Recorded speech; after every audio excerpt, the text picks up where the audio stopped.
Bismillahirrahmanirrahim. Yang pertama, Madrasah Aliyah itu sudah ada sejak tahun 2009. Dan saya termasuk kepala sekolah pertama, termasuk yang mendirikan Madrasah Aliyah di sini. Kemudian saya punya tugas lain, dan kemudian saya balik lagi sekarang sebagai wakil guru sekaligus mengajar materi SKI. Adapun kurikulum kita menyesuaikan dengan aturan yang berlaku di Kementerian Agama sejak 2 tahun lalu, penerapan kurikulum merdeka, dan kita harus menyesuaikan. Apalagi memang kita adalah seorang guru sertifikasi masing yang ASN, sehingga harus mengikuti perkembangan yang ada di Kementerian Agama. Jadi tidak boleh berjalan sendiri.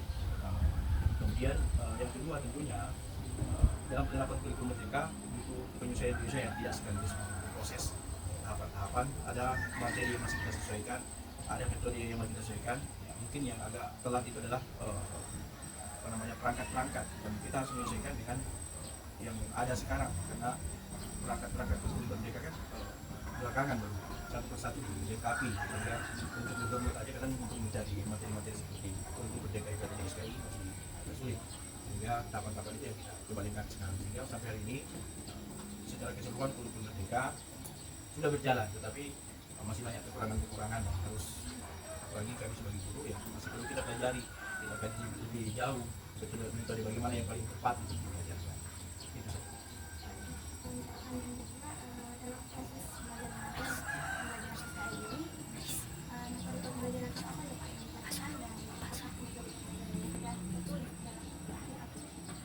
Tentunya semua tertuang dalam RPP, rancangan pelajaran. Yang pastinya dalam RPP itu harus ditulis modul ajarnya apa, kemudian metode yang digunakan dalam mengajar itu adalah apa. Itu semua tertuang, sudah pasti, karena tidak mungkin tidak tertulis. Kemudian apakah ada penyesuaian sama di antara RPP dengan pelaksanaan di lapangan? Terkadang berbeda, karena bisa jadi kondisi yang kita hadapi saat itu berbeda, sehingga kita tidak bisa menerapkan kondisi yang ada sesuai dengan modul. Sehingga terkadang dalam perjalanannya kita ubah supaya bagaimana belajar SKI itu menarik.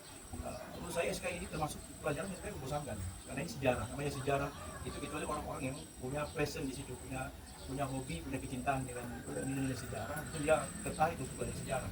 Tapi bagi siswa-siswa yang tidak punya minat, kecintaan dengan pelajaran sejarah, ini termasuk materi pembelajaran yang membosankan, sehingga ketika guru tidak bisa menggunakan metode yang tepat, itu terkadang membuat materi ini tidak disukai, bahkan cenderung malas-malasan dalam mempelajari sejarah.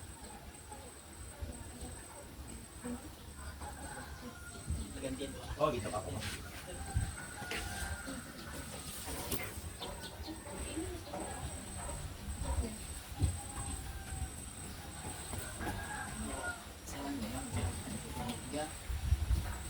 Apakah Bapak melakukan persepsi kepada siswa sebelum memulai pembelajaran SKI? Ya, yang tentunya setiap guru ketika memulai pembelajaran pasti menerapkan yang namanya persepsi, mulai dari memberi salam, absen siswa, menanyakan keadaan siswa, bagaimana kabarnya ini, siapa yang sakit. Itu adalah bagian dari persepsi. Kemudian mencoba menggali pemahaman mereka terhadap materi sebelumnya, materi pelajaran yang mereka terima mungkin minggu lalu, kan setiap minggu ya SKI. Hingga apakah mereka masih ingat sudah sampai di mana, kemudian apa saja yang mereka bisa kembangkan, ya, apa yang mereka bisa istilahnya ambil kesimpulan dari materi yang lalu, dan mencoba mereka mengemukakan apa yang mereka pahami dari materi yang lalu untuk mereka kemukakan di depan kelas sebelum kita mulai. Untuk info Pak, bagaimana minat siswa dalam pembelajaran SKI? Apakah mereka tertarik atau cenderung bosan? Dan bagaimana solusi Bapak untuk mengatasi hal tersebut? Seperti saya sudah sampaikan tadi, memang SKI termasuk materi yang terkadang siswa itu cenderung bosan, karena pertama ketika kita kurang memahami metodologi, maka kecenderungan kita sebagai guru SKI itu hanya menggunakan metode ceramah atau metode cerita. Dan itu dua hal yang untuk anak tipologi anak sekarang pasti membosankan. Tidak usah di kalangan mahasiswa, di kampus saja ketika dosen lebih banyak menyampaikan pasti akan membosankan. Sehingga saya mencoba metode-metode yang pernah kita pelajari ya tentunya dalam ketika kita mengikuti sertifikasi guru. Karena ada banyak metode-metode pengembangan yang bisa kita padukan dan kita anggap sesuai. Di antaranya mungkin pemutaran video-video sejarah. Kita akan mudah ya anak-anak kita ajak untuk membangun video dulu tentang sejarah kebudayaan bangsa Arab, kemudian kebudayaan Islam saat itu, kemudian coba mereka bikin kesimpulan. Ya, itu mungkin jauh lebih menarik, apalagi kalau sifatnya discovery learning, kemudian basic project, atau membuat proyek-proyek membuat materi-materi yang mereka bisa presentasikan nanti di depan kelas. Dan masih banyak lagi materi yang mungkin kita sesuaikan dengan kondisi siswa saat ini. Berikutnya, menurut Bapak, apakah waktu pembelajaran SKI di kelas sudah sesuai atau terlalu singkat atau bahkan terlalu lama? Sebenarnya masalah waktu itu tergantung kebutuhan santri dan kebutuhan guru. Saya tidak bisa mengatakan ini terlalu singkat dan jadi bukan terlalu lambat karena pertama materi pembelajaran secara menyeluruh ini terlalu banyak sehingga ketika saya bilang terlalu singkat maka akan mempengaruhi materi pelajaran yang lain. Contoh kita kalau di madrasah kita, apalagi madrasah di bawah pondok itu kurang lebih ada 20 mapel. Ya. Pertama ada mapel umum ya yang sama dengan SMA ya. Biologi, sosiologi dan sebagainya. Ditambah mapel Kementerian Agama. Jadi materi-materi agama yang ada kaitannya dengan Kementerian Agama ya, secara umum di madrasah. Kemudian ada mapel pondok. Sehingga ketika saya bilang kurang maka mau tidak mau akan menambah jam dan akan sulit untuk mengatur jam yang ada. Sehingga yang ada inilah kita maksimalkan. Jadi yang ada di kelas ini kita coba manfaatkan 2 jam seminggu. Ya kemudian efektivitas SKI ini coba kita kembangkan keluar dalam bentuk tugas, dalam bentuk proyek, dalam bentuk pada pembahasan setiap siswa sehingga dia bisa kembangkan materi itu sehingga bisa mencapai target tujuan pembelajaran.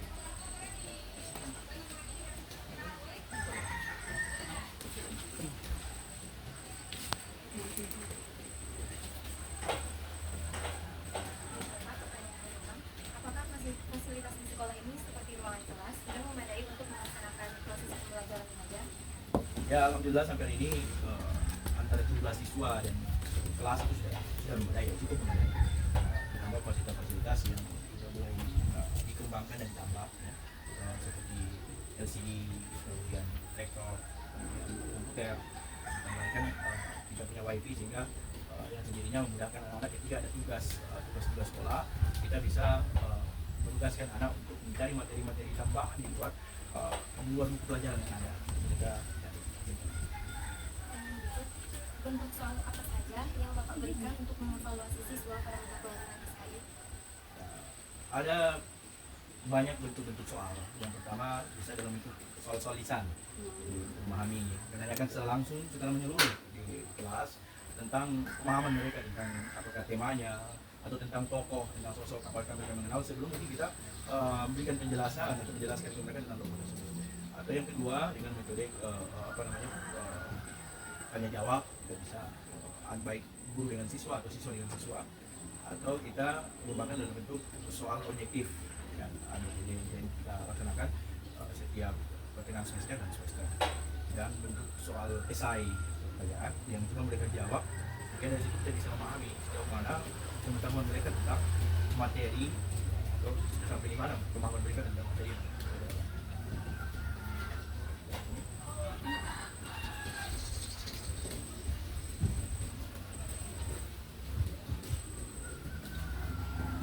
Pertanyaan selanjutnya, secara keseluruhan pada tahap perencanaan pembelajaran SKI, apa yang menjadi kendala Bapak dan bagaimana cara mengatasinya?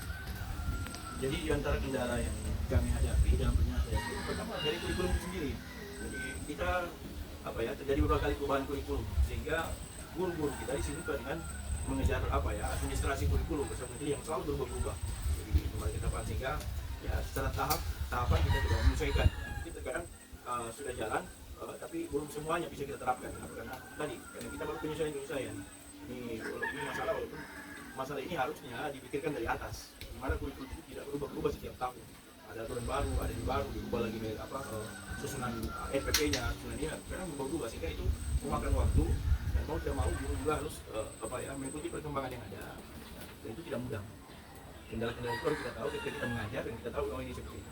Kemudian dari segi materi pembelajaran, kendala itu terjadi ketika kita sudah mulai memahami pengetahuan yang dimiliki anak-anak. Karena anak-anak punya latar belakang yang berbeda, tidak semua dari pondok, tidak semua dari madrasah, ada yang dari SMP, ya, bahkan ada yang dari madrasah pemahaman tentang SKI-nya masih dikatakan masih nol sama sekali, masih kurang sama sekali.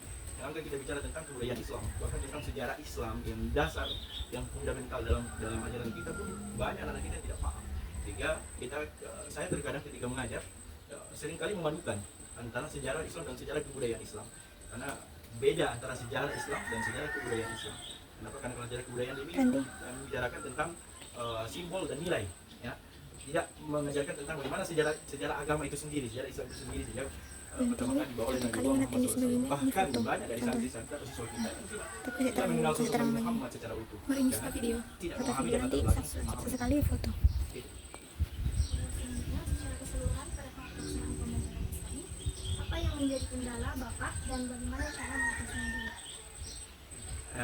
Yang saya sudah sampaikan tadi itu adalah bagian dari kendala, baik kendala administrasi, kendala dari segi materi, ya, karena materi-materi kita banyak hanya kaitannya di sekitar kebudayaan. Kemudian memang pemahaman latar belakang anak-anak yang kurang memahami materi-materi SKI. Sehingga cara yang saya atasi, yang pertama, saya mencoba mengumpulkan materi-materi video, karena biasanya kalau dalam bentuk video itu lebih mudah dicerna dan dipahami anak-anak dibanding ketika saya menggunakan metode ceramah, masih mengambang, ya, masih menghayal. Walaupun dalam video itu karakter yang digunakan bukan karakter asli, tetapi dari situ lebih memudahkan kita menjelaskan ke anak-anak, baik itu dari segi simbol, nilai maupun tokoh-tokoh yang sedang itu. Alhamdulillah dengan adanya YouTube, dengan adanya video-video yang bisa download, dan itu sudah kita sampaikan ke anak-anak. Kita bikin pemutaran film selama 15 menit atau 20 menit, ya, kita minta anak-anak perhatikan. Setelah itu kita coba menjelaskan ulang atau memperjelas kembali, ya, siapa yang di tokoh ini, apa peranannya, dan coba sehingga lebih mudah mungkin anak-anak itu.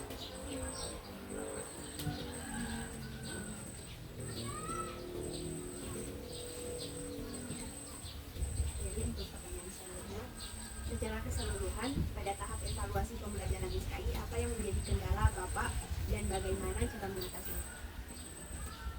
Nah, ini evaluasi. Jadi tentunya bicara tentang evaluasi, bicara tentang biasanya tentang apa ya, semesternya, tentang ujiannya, tentang hasil nilai yang didapatkan dari pembelajaran SKI, kemudian bagaimana ketuntasan belajar. Tentunya kalau kita cermati dengan kondisi anak yang tinggal dalam pondok, mungkin bisa dikatakan jauh lebih baik. Kenapa? Karena saya punya banyak waktu di luar jam sekolah untuk berikan pendidikan atau tugas di luar sekolah, sehingga terkadang ketika ada jadwal saya di malam hari dalam anak di pondok, terkadang saya mengaitkan materi-materi pelajaran yang saya ajarkan di sekolah dengan materi-materi ceramah yang sifatnya pengajian, itu kaitannya dengan materi-materi sekolah, sehingga anak-anak bisa mengingat kembali memori-memori pembelajarannya. Terkadang saya sering coba bertanya ke anak-anak sejauh mana mengenal tentang sosok atau tokoh tersebut, sehingga mereka lebih ingat. Dan itu yang saya lakukan di pondok. Kenapa? Karena anak-anak berasrama, sehingga lebih mudah kita, bahkan dalam keseharian, bukan cuma di masjid atau di sekolah. Saya duduk bersama lagi nonton anak main bola, saya bicara tentang apa yang sudah kamu tahu tentang sejarah, apa yang kamu tahu tentang sejarah sahabat-sahabat Rasulullah yang ada di pelajaran. Dan alhamdulillah sedikit positif, ya, walaupun memang masih jauh dari target yang guru inginkan. Tapi kalau kita bandingkan dengan sekolah-sekolah madrasah luar yang tidak berasrama atau sekolah-sekolah umum, kita jauh lebih baik. Selanjutnya, proyek pelajar Pancasila Rahmatan lil Alamin, apa yang dilaksanakan di sekolah Bapak dan apakah sudah berjalan maksimal? Yang pertama, saya masih kurang memahami yang dimaksud dengan Pancasila Rahmatan lil Alamin. Masih bingung, masih belum fokus. Kemudian apa sih tujuannya, yang paling bahasanya Pancasila Rahmatan lil Alamin. Ada yang bisa jelaskan mungkin sih, bisa poin-poinnya apa saja ya, gitu. Tetapi ya tentunya ini ya, kita di pondok mencoba menerapkan Pancasila dalam kehidupan sehari-hari dengan masyarakat kita, karena pondok kita berada di tengah-tengah mereka, ya. Depan kita ada gereja, di belakang kita ada gereja, sekitar kita itu rata-rata umat Nasrani, ya, atau orang Kristen, ya. Tetapi anak-anak coba kita ajarkan bagaimana mereka bisa bermasyarakat dengan baik dengan orang-orang yang beda agama, ya. Contohnya ketika ini di depan ada Idul Kurban, jadi Jadi setiap idul kurban itu daging selain kita bagikan kepada umat Islam, santri itu kita ajarkan untuk membawa ke tetangga-tetangga sekitar kita yang non muslim. Daging kurban. Kalau yang sepele. Kasus bencana kemarin kita juga kena banjir di sini. Ya, ketika banyak bantuan yang datang ke tempat kita dari segi makanan, pakaian, itu justru kita menjadi pusat center untuk membagikan ke sekitar. Itu adalah bagian bagaimana kita mempelajarkan kepada anak bagaimana hidup bermasyarakat, sehingga memahami tentang Pancasila sebagai rahmatan lil alamin. Mungkin penerapannya seperti itu, tapi saya masih bingung poin-poin yang harus rahmatan lil alamin.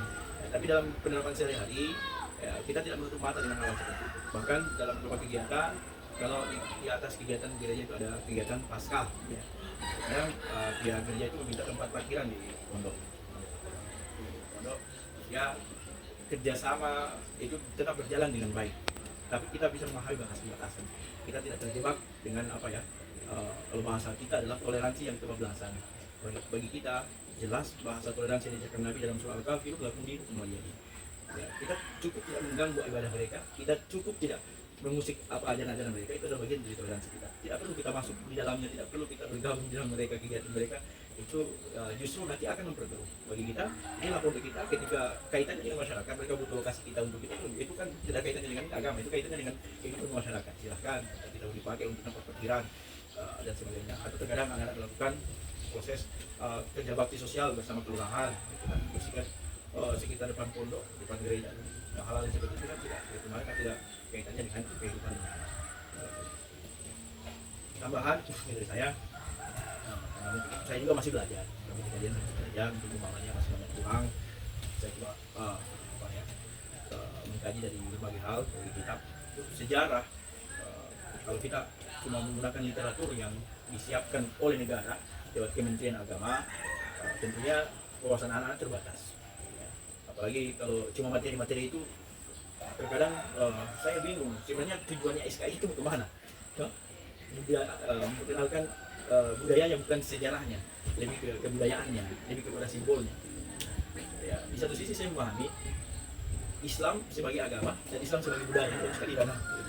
Saya memahami Islam ini sebuah agama bukan budaya, karena berbeda antara agama dan budaya, tapi tidak bisa dipisahkan. Ini ada lagi ya, tidak bisa dipisahkan antara budaya dan agama, tapi bisa dibedakan. Ini penting sekali, sehingga jangan sampai kita terjebak dengan Islam itu adalah sebuah budaya.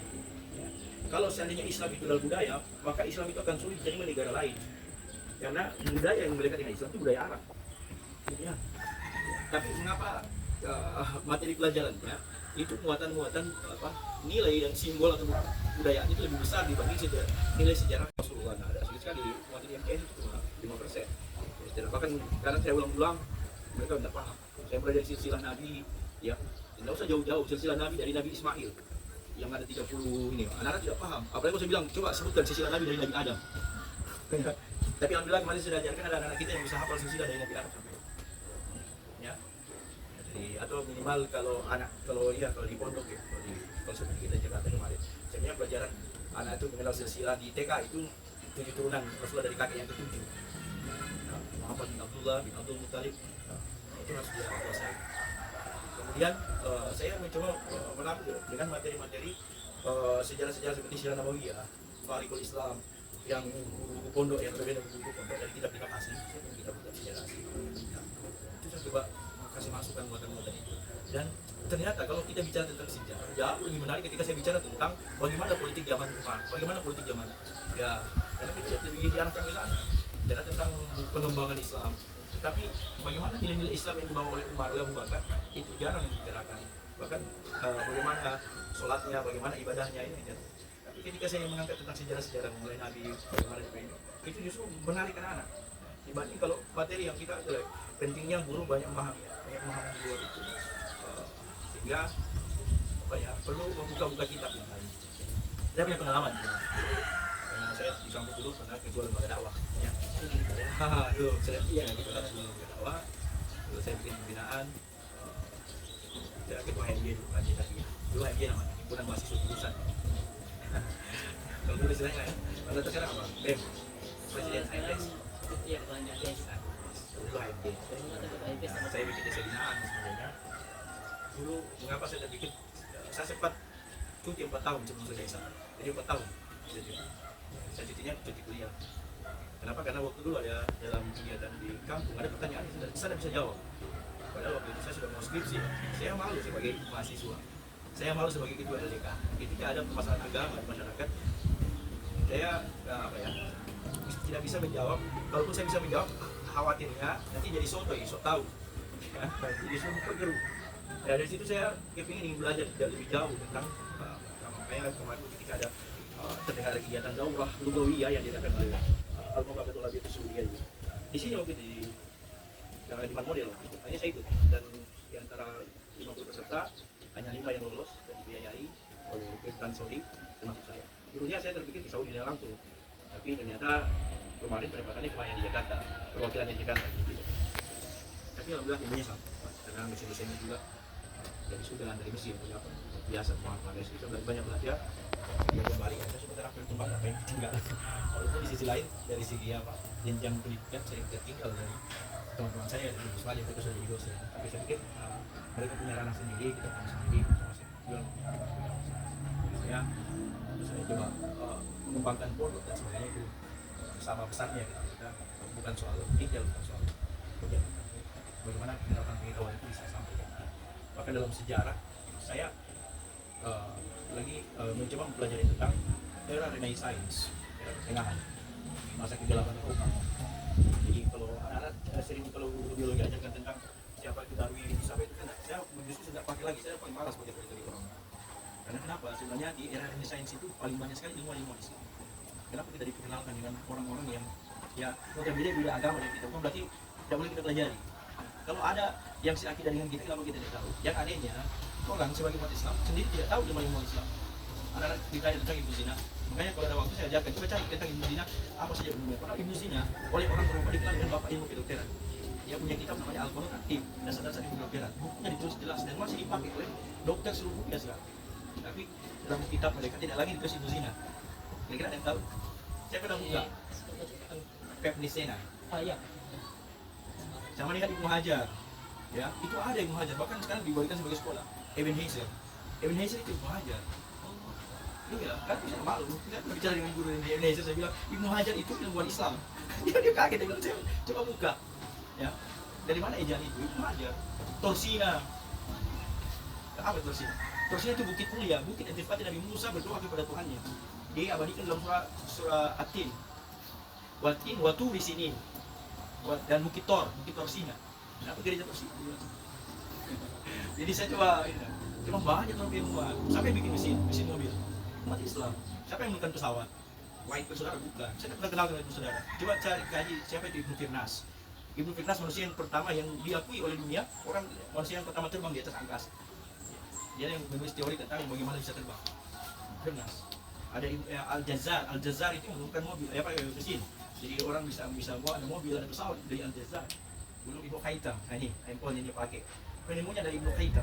Khaitam itu ulama luar biasa, dia sempat ditangkap. Jadi penjara itulah dia menemukan teori tentang lensa, teori tentang kamera dan sebagainya. Makanya luar biasa, dan baru-baru manuskrip tertua itu ditemukan.